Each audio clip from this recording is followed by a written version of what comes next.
Vamos a orar un momentito, por favor, si es tan amable, hermano. Cierre sus ojos. Vamos a pedir que en esta tarde esta palabra nos hable, nos bendiga, nos ministre a nuestras vidas. Porque el Señor siempre habla a través de su hermosa palabra. ¿Sí, hermanos? Siempre, siempre. Nosotros lo que queremos, Señor, pedirte en este momento que tú nos ministres y nos hables a través de ella, que podamos ser bendecidos, edificados, Señor, en la fe, y que este tema que vamos a tocar en esta tarde, Señor, abra nuestros ojos y traiga crecimiento y madurez espiritual a nuestras vidas. Te damos gracias, Señor, por tu palabra hermosa. Te pedimos que tú la uses para hablar a nuestras vidas.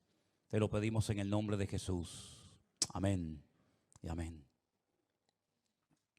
Hay tres porciones que yo voy a leer en esta tarde. Una se encuentra en el Evangelio según San Juan, capítulo 1. La otra porción se encontraría en la carta de Pablo a los Romanos. Y la otra y última porción se encontraría en la carta de Pablo a los Gálatas. Si nosotros comenzamos a leer la Biblia desde el tiempo que salió precisamente el pueblo de Israel de la esclavitud en Egipto, nos vamos a dar cuenta que a los 50 días de aquella salida milagrosa, Moisés sube a lo alto de una montaña que la conocemos con el nombre del Monte Sinaí, donde está durante 40 días y 40 noches en plena comunión con Dios, orando, ayunando y recibiendo palabra para después, al bajar del monte, transmitírsela y enseñársela al pueblo. Me llama mucho la atención que eran esclavos, pero no eran analfabetos. Nunca ha habido analfabetos en el pueblo de Israel, porque desde su más tierna infancia, prácticamente desde el hogar, los niños aprenden a leer y a escribir con sus padres con la palabra de Dios en la mano. Y fíjense, Dios le da un regalo maravilloso al pueblo de Israel que lo conocemos como la ley, la Torá. Algunos a veces me escriben y me preguntan, ¿y dónde puedo encontrar esos libros? ¿Dónde puedo comprar la ley de Moisés? Digo, la tiene en la Biblia, hermano. Los primeros 5 libros de la Biblia, que se conocen como el Pentateuco, son los libros de la ley de Moisés. Génesis, Éxodo, Levítico, Números y Deuteronomio. Esos son los 5 libros de la ley, escritos por Moisés.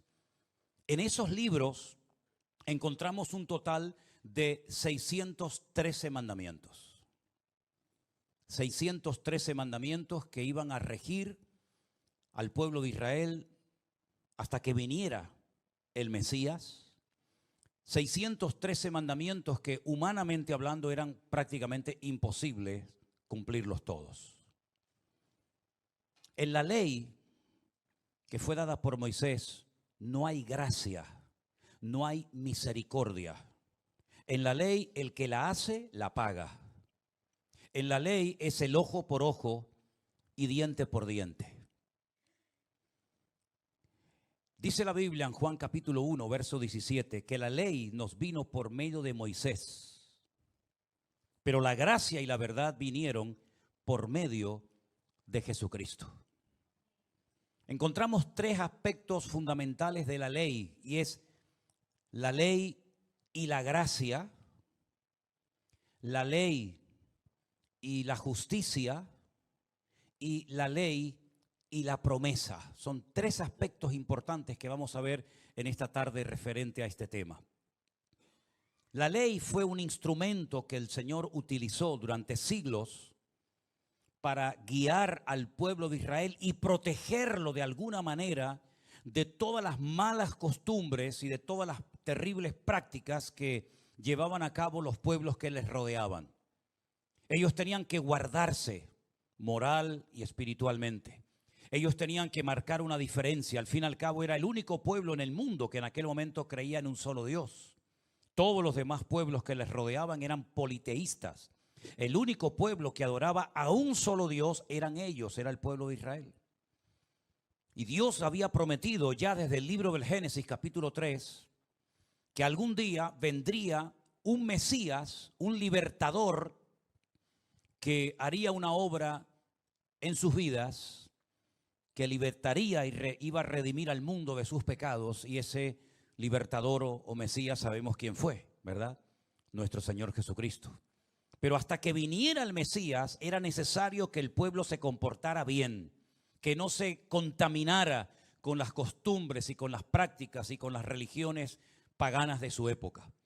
Por eso ellos tenían fiestas diferentes, costumbres diferentes, un régimen de comidas completamente diferentes. Ellos vestían de una forma diferente, ellos tenían leyes completamente diferentes, porque ellos tenían que marcar una diferencia. Y para eso sirvió la ley, para que ellos interiorizaran que eran un pueblo escogido, un pueblo diferente a los demás pueblos.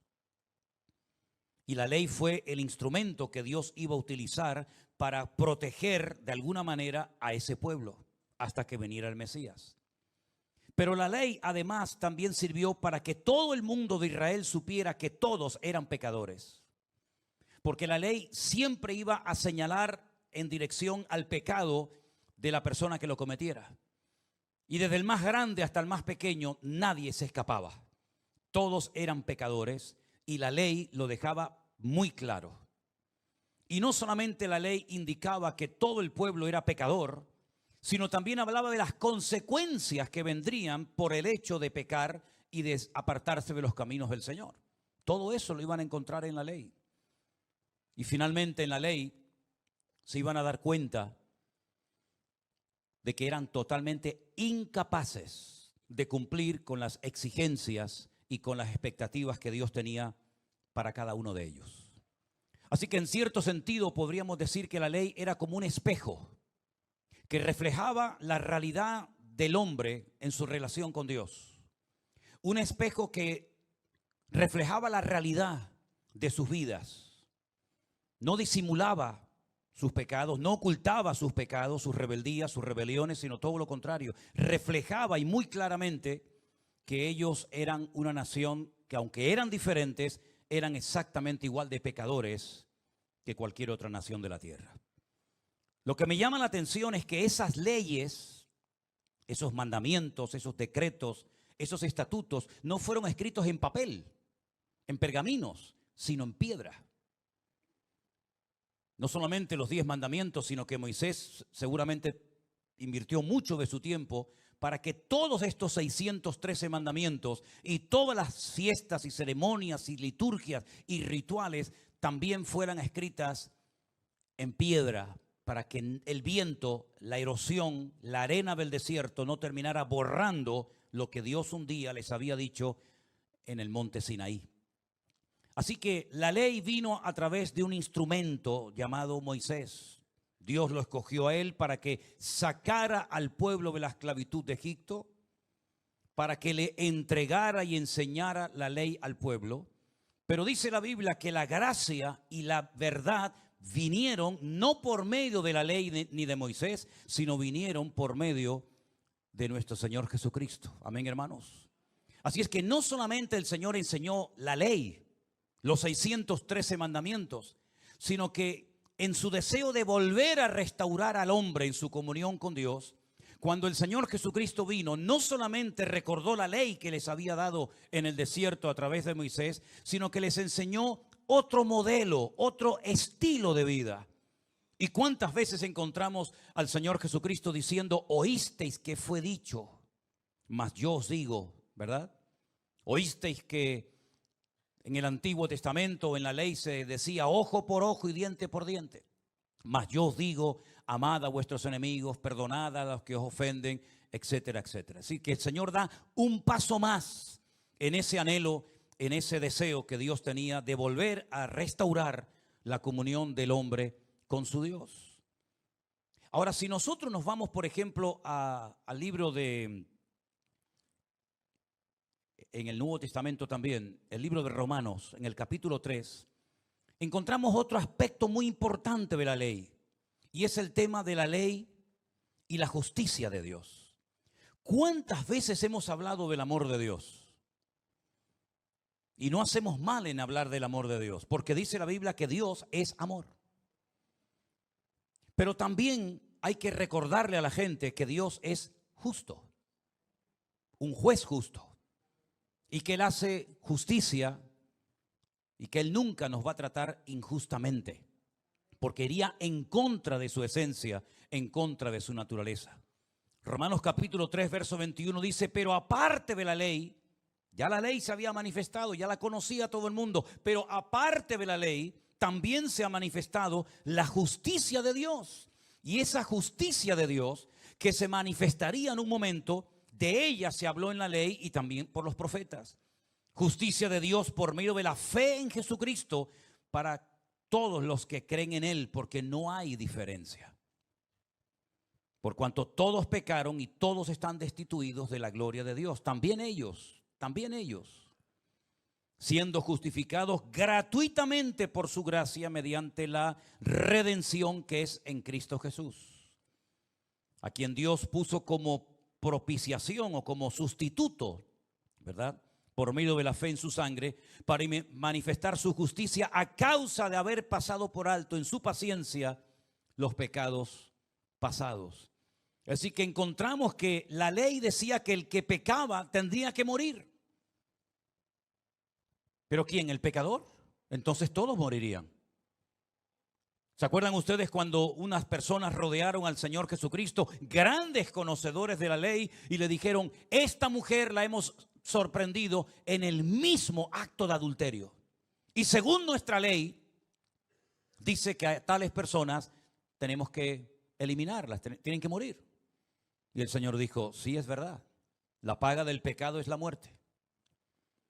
Pero para poder ejecutar a esta persona que ustedes dicen que la han sorprendido en pleno pecado, ustedes tienen que estar limpios, porque si no son exactamente igual de pecadores que ella. Así que el que se sienta libre de pecado, coja la piedra y se la lanza.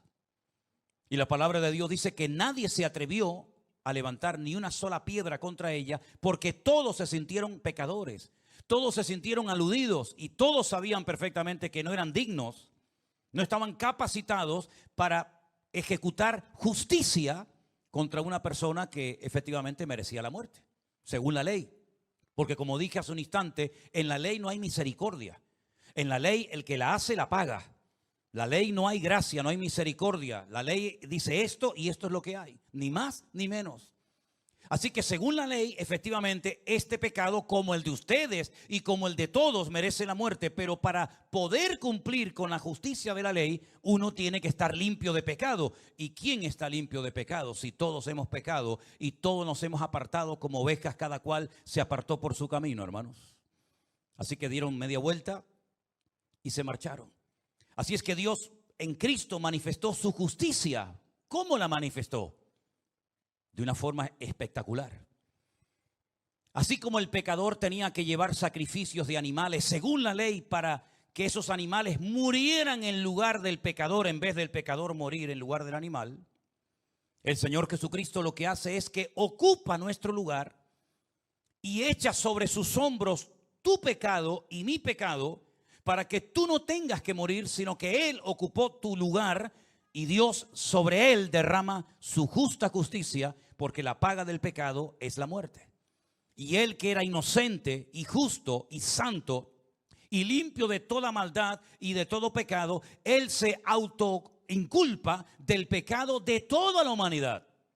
Y entonces, como Él decide hacerse pecado por amor a nosotros, no le quedó más remedio al Padre que ejecutarlo en una justa justicia en la cruz del Calvario. Así que esa justicia de Dios se manifiesta en la persona de Jesucristo. ¿Cuál es la diferencia entonces, podríamos decir, entre la ley y la gracia? Que en la ley la oveja moría por el pastor. En la gracia el pastor muere por la oveja. ¿Cuántos dicen amén? En la ley había una serie de prohibiciones y el que las quebrantara moría. Pero en la gracia Dios concede favores y concede beneficios a los que creen en Él. La ley exigía la muerte del pecador. En la gracia, la vida del Cordero, la vida de Cristo, se aplica a nosotros. En la ley no hay misericordia, en la ley no hay gracia. En la gracia de Dios, en el Evangelio de Jesucristo, la misericordia de Dios se manifiesta porque ya la deuda ha sido cancelada por alguien que la pagó en mi lugar, y ese alguien sabemos que fue nuestro Señor Jesucristo. Amén, hermanos. Ahora bien, en Gálatas hay un aspecto aún más profundo del tema de la ley. En Gálatas se nos dice que antes de que Dios le diera al pueblo de Israel por medio de Moisés la ley, había dado una promesa a un personaje llamado Abraham. Volvamos a leer en Gálatas capítulo 3 a partir del verso 10, donde la palabra de Dios dice: porque todos los que dependen de las obras de la ley están bajo maldición. ¿Por qué? Porque la ley decía: maldito todo aquel que no permaneciere en todas las cosas escritas en el libro de la ley para hacerlas. Es decir, había una ley, valga la redundancia, en la ley que decía que cuando una persona no se mantenía en la obediencia de los 613 mandamientos de la ley de Moisés, esa persona contraía una maldición. Esa persona estaba bajo maldición. Pero claro, si nadie podía cumplir con la ley, ¿quiere decir que todos estaban bajo maldición? Efectivamente, todos estaban bajo maldición, porque nadie podía cumplir los 613 mandamientos. Era tan exigente la ley de Dios, porque la ley de Dios refleja la esencia, refleja la naturaleza, la santidad de Dios. ¿Y quién puede vivir siendo humano como Dios? Esa fue la gran mentira que Satanás intentó meterle en la cabeza a Adán y a Eva cuando le dijo: no van a morir, sino que lo que ocurre es que Dios no quiere que hayan otros dioses que le hagan la competencia y lo desplacen a Él. El día que ustedes coman de ese fruto prohibido, ustedes van a pasar de humanos a divinos. En vez de ser humanos, van a ser dioses. Y como Dios no quiere que nadie le haga la competencia, pone esta prohibición, pero en el fondo lo que tiene es miedo de que Él sea desplazado de su lugar.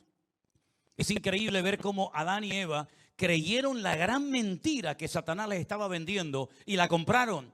Y cuando ellos prueban de aquel fruto prohibido, sea cual sea, la Biblia dice que se llevaron una tremenda desilusión porque siguieron siendo humanos, y ahora peor que antes, porque ahora eran incluso humanos condenados a la muerte. Y por lo menos antes eran humanos, pero no iban a morir. Ahora eres humano y encima ahora vas a morir, te vas a enfermar, te vas a debilitar, ya los animales se van a volver en tu contra, ya la tierra no dará con la fuerza con la que había dado, etcétera, etcétera. Por lo tanto, en el Antiguo Testamento, todos los que querían estar bajo la ley estaban bajo maldición, porque nadie podía cumplir con las tremendas exigencias de la ley. Dice: por las obras de la ley nadie se va a justificar delante de Dios, dice Pablo. Es evidente, porque hay un versículo que dice que el justo, por la fe, no por la ley, sino por la fe, vivirá. Y la ley no es de fe. El que hiciere estas cosas vivirá por ellas. Pero Cristo, gloria a Dios por este versículo, hermanos, Cristo nos redimió de la maldición de la ley, porque Él se hace maldición, porque escrito está: maldito todo aquel que es colgado en un madero. Es decir, fijaros qué sabiduría de Dios tremenda. Todo el que infringía la ley de Moisés era maldito. Pero también la ley decía que cuando una persona era muerta en un madero, en un pedazo de madera o en una cruz, diga usted, ponga usted el término que quiera, también quedaba maldito.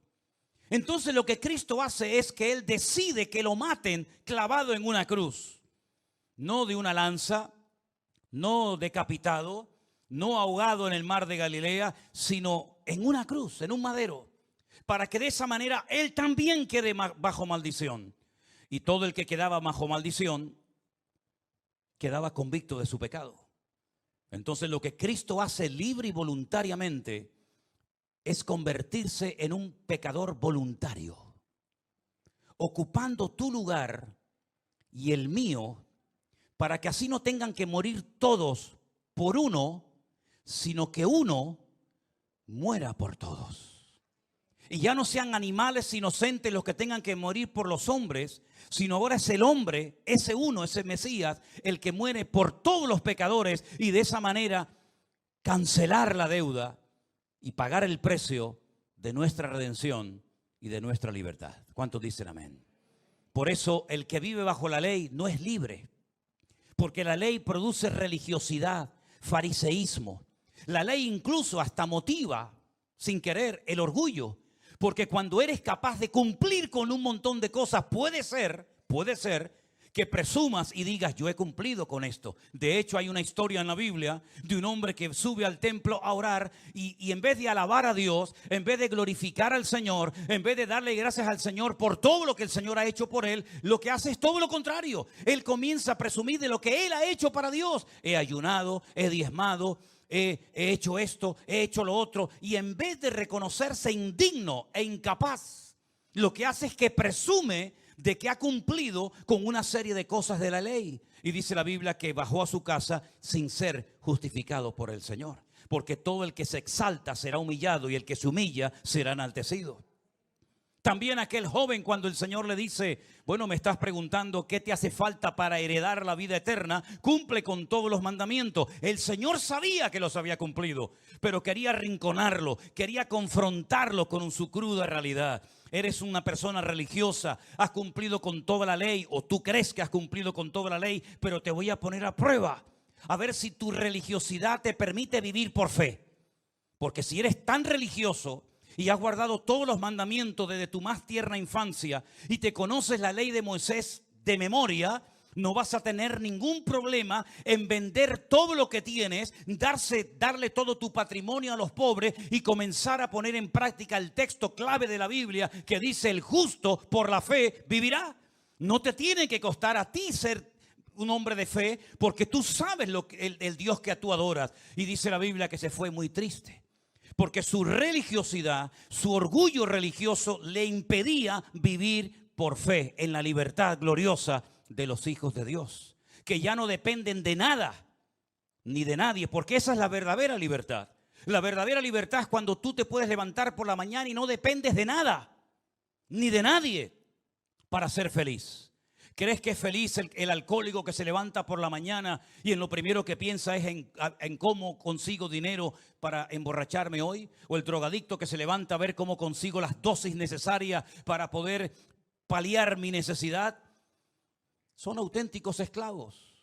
Pero la persona cuando se levanta por la mañana y puede decir: gloria a Dios, no necesito de nada ni de nadie para tener paz en mi corazón, esa persona es verdaderamente libre.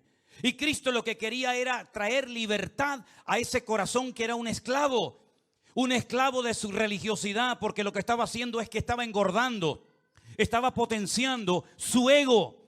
Él se creía religioso, se creía digno y presumía delante de los demás: todo esto lo he guardado desde mi juventud, como diciendo, a mí no me hace falta de nada. Entonces, ¿para qué vienes a mí?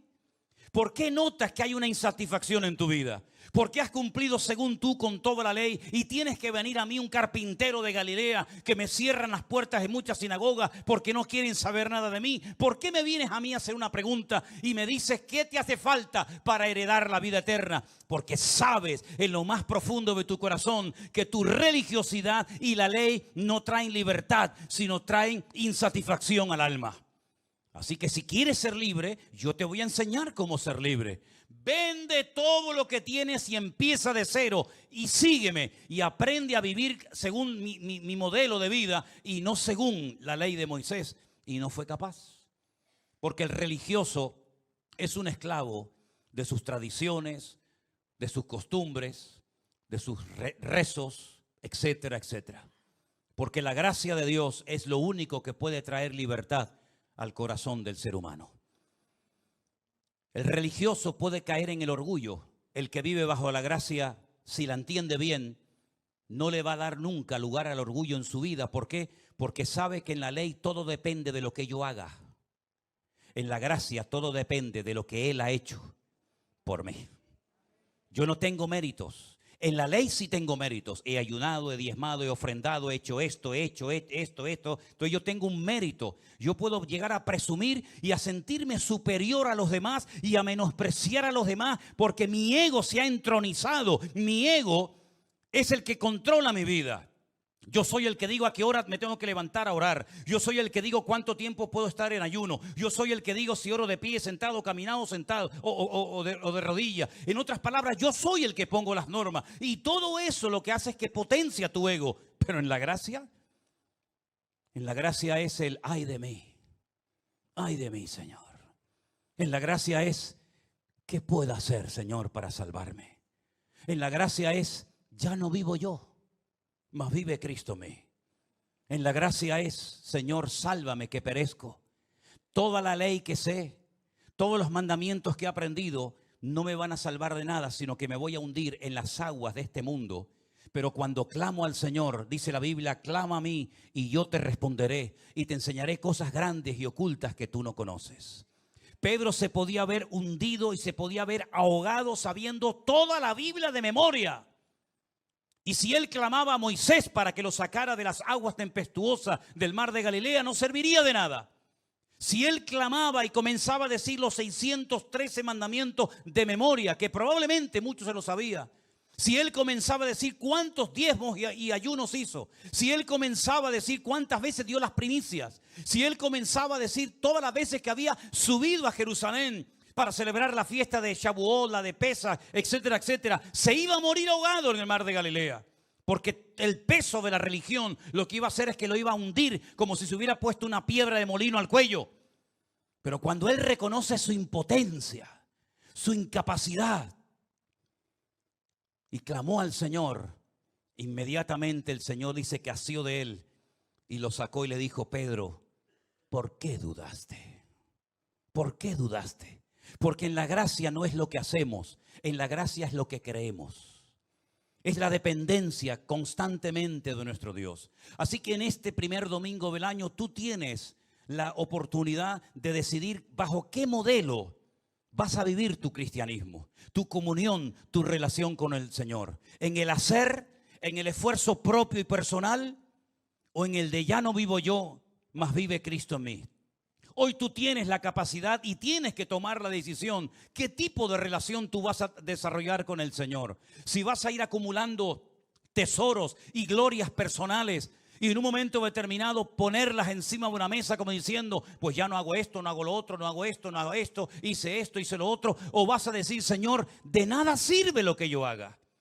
Porque si no es por la gracia y por la misericordia de Dios, no sirve absolutamente nada todo lo que sé, todo lo que he aprendido, porque no es por la ley, es por la gracia. ¿Y qué es la gracia? La misericordia. ¿Qué es la misericordia? Tratar a una persona mejor de lo que se merece. ¿Y no nos ha tratado a nosotros, el Señor, mejor de lo que merecemos? ¿Quién puede decir a mí el Señor no me ha tratado como yo me merecía? Bueno, si el Señor nos hubiera tratado a nosotros como nos merecíamos, probablemente ninguno de nosotros estaría muerto, estaría vivo, todos estaríamos muertos. Pero Él ha aplicado su misericordia en nosotros de tal manera que hoy nos permite alabarle. Hoy nos permite tomar pan y vino y no caer muertos en su presencia en pleno culto. Hoy nos permite el Señor decir gloria a Dios. Hoy nos permite el Señor decir soy un hijo de Dios. Tengo mi nombre escrito en el libro de la vida y no caer muerto ni fulminado al instante. Porque el Señor ya no escribe su ley en piedras. El Señor dice que ha escrito su palabra en sus corazones. Porque en la ley de Moisés se escribía en piedra, en el Nuevo Testamento, bajo el nuevo pacto, se escribe en corazones de carne. En el Antiguo Testamento se quitaba el prepucio en la circuncisión en el varón. En el Nuevo Testamento se circuncida el alma, se circuncida el espíritu, el corazón de la persona, para que la persona no dependa de sí mismo, sino dependa única y exclusivamente del Señor. ¿Cuántos dicen amén? Dice la Biblia, versículo 14, para que Cristo Jesús, la bendición de Abraham, alcanzase a los gentiles, a fin de que por la fe recibiésemos la promesa del Espíritu. En la ley de Moisés, en el Antiguo Testamento, Pablo dice que había una ley interna que no se veía. Claro, la ley de Moisés te la podían enseñar, mira, aquí está. Pero había una ley interna que operaba dentro de la naturaleza humana, que él la llama la ley de la carne. Y dice que aunque tú quisieras esforzarte y aunque tú quisieras agradar a Dios, nunca ibas a poder hacerlo.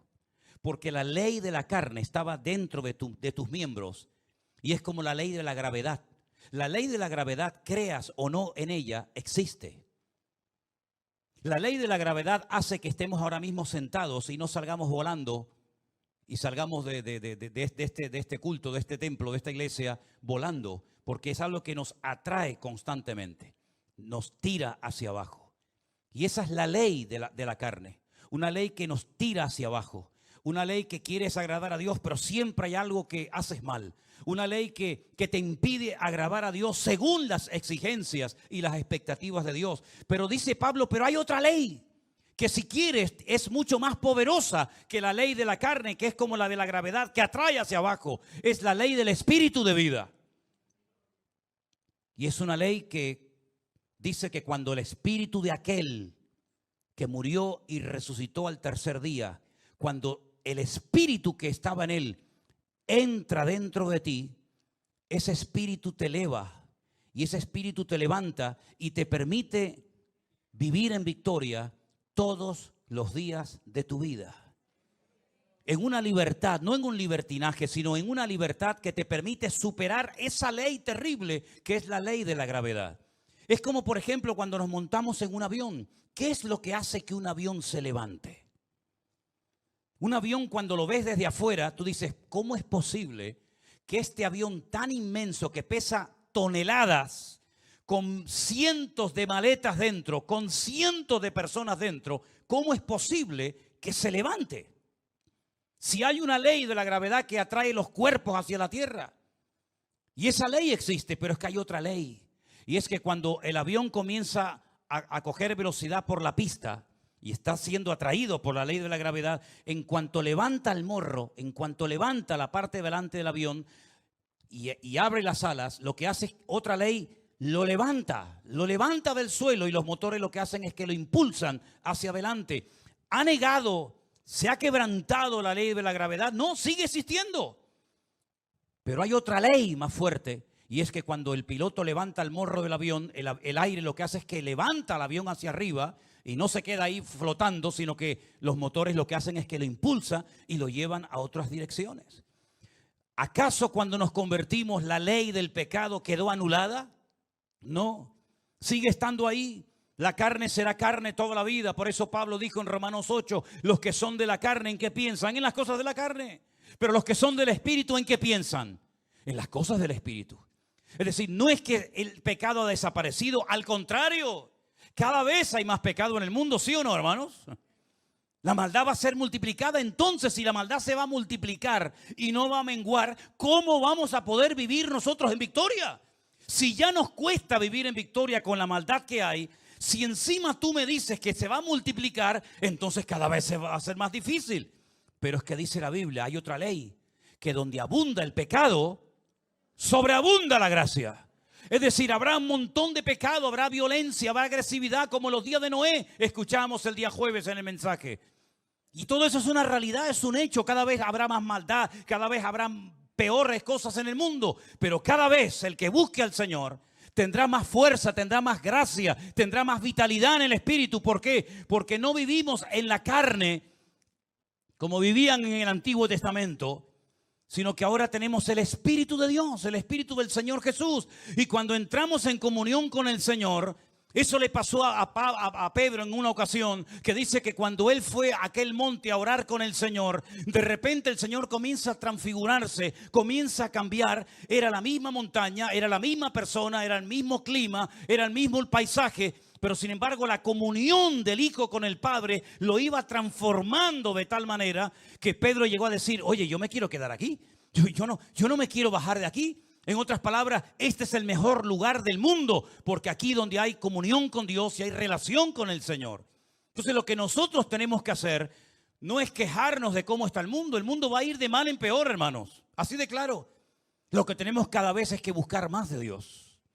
Porque buscando más de Dios vamos a poder contrarrestar la fuerza de gravedad, el pecado que nos tira hacia abajo. Y estando llenos del Señor, si hemos resucitado con Cristo, ponemos la mirada en las cosas de arriba, nos sentamos arriba y miramos el mundo de arriba para abajo y no de abajo para arriba.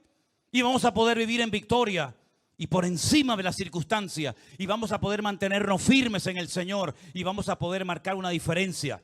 Pero no porque nosotros nos proponemos con mucha fuerza de voluntad, porque la fuerza de voluntad no sirve para nada en este mundo espiritual, sino es con mi espíritu, dice el Señor. ¿Cuántos dicen amén? Así que mis queridos hermanos, cuando El apóstol Pablo se enteraba de que venía gente de Jerusalén y se metían en las iglesias y le decían a los recién convertidos, no, esto de la gracia está muy bonito, esto del evangelio está muy novedoso, pero hay que volver a la ley. Hay que volver a la circuncisión, hay que volver a los rituales, hay que volver a la ceremonia, hay que volver. Entonces se celebró un primer concilio y entonces allí va Pablo, Santiago, Pedro y dicen, pero ¿qué estáis haciendo? Por favor. Nosotros no vamos a poner esta carga, porque esto es una auténtica carga sobre la vida de los recién convertidos. Nosotros lo que tenemos que enseñarles a la gente a vivir en la libertad gloriosa de los hijos del Señor, porque ni ustedes, ni nosotros, ni nuestros antepasados fueron capaces de cumplir con las expectativas de Dios en la ley. Porque la ley es perfecta, pero el hombre es imperfecto. La ley es buena, pero el hombre es malo. El hombre no tiene capacidad interior para poder vivir a ese nivel. Entonces Dios lo que hace es invierte el orden. La ley le decía al hombre, sube, mira, ahí está Dios. Sube, pórtate bien, perdona, sacrificio, ofrenda, diezmo, sube, y nunca llegaba. Entonces Dios dice, vamos a hacerlo al revés. En vez de que ellos suban a nuestra altura, que nunca lo van a conseguir, baja. Métete en sus cuerpos, en sus vidas, y que suban con tu ayuda y con tu bendición a nuestra presencia. Y por eso, mis queridos hermanos, cuando uno entiende el evangelio de Jesucristo, ¿qué ley ni san ley? ¿Qué mandamientos ni san mandamientos? Cuando le dijeron al Señor, Señor, y para ti, de todos los mandamientos que tenemos, que son 613, ¿cuál es el más importante? Para tentarlo, ¿no? Siempre venían para tentarlo. No porque en el fondo quisieran aprender, sino porque siempre buscaban algo para acusarlo. Dice, el mandamiento más importante es el que aprendéis desde niños. Amarás al Señor tu Dios con toda tu alma, con todo tu corazón y con todas tus fuerzas. Y a tu prójimo como a ti mismo. Pero no hay una contradicción entre el ojo por ojo, diente por diente y amarás a tu prójimo como a ti mismo. Parece que hay como una contradicción. ¿Qué hago? ¿Le saco el ojo o lo amo?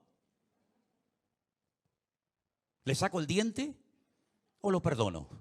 Porque tanto una cosa como la otra está escrita en la ley.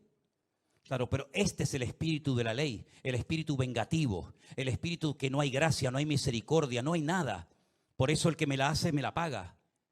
Y por eso el que me robaba me tenía que devolver 4 veces más de lo que me había robado. Pero en el Nuevo Testamento, en el nuevo pacto, el Señor dice, ahora tú eres capaz de amar a tu prójimo como a ti mismo. Y ahí viene la pregunta saducea, la pregunta capciosa, ¿sí? ¿Y quién es mi prójimo? Porque para el judío, el prójimo es otro judío. Y el Señor dice, no, para ustedes y para todos los que creen en mí, el prójimo es todo ser humano. Jonás no fue capaz de entender eso. Él estaba en el ojo por ojo, diente por diente. Eso de ir a Nínive a predicarles para que se arrepientan y para que se conviertan. Eso no entraba dentro de sus expectativas ministeriales. Él como profeta no podía permitir que un inconverso, que un pagano, que alguien que había hecho tanto daño a Dios y al prójimo pudiera ser perdonado y ser tratado delante de Dios como yo. Por lo tanto, prefiero morirme ahogado en el mar Mediterráneo que antes ir a Nínive a que se arrepientan. Y lo mismo le pasó a Pedro cuando el Señor le dice, no llames inmundo lo que yo he limpiado. Es decir, ya estamos en una etapa nueva. El que sigue en la ley está bajo la ley, bajo la presión de la venganza, del ojo por ojo y diente por diente. Pero ahora nosotros en Cristo somos nuevas criaturas. Y por eso dice, mía es la venganza, yo pagaré, dice el Señor.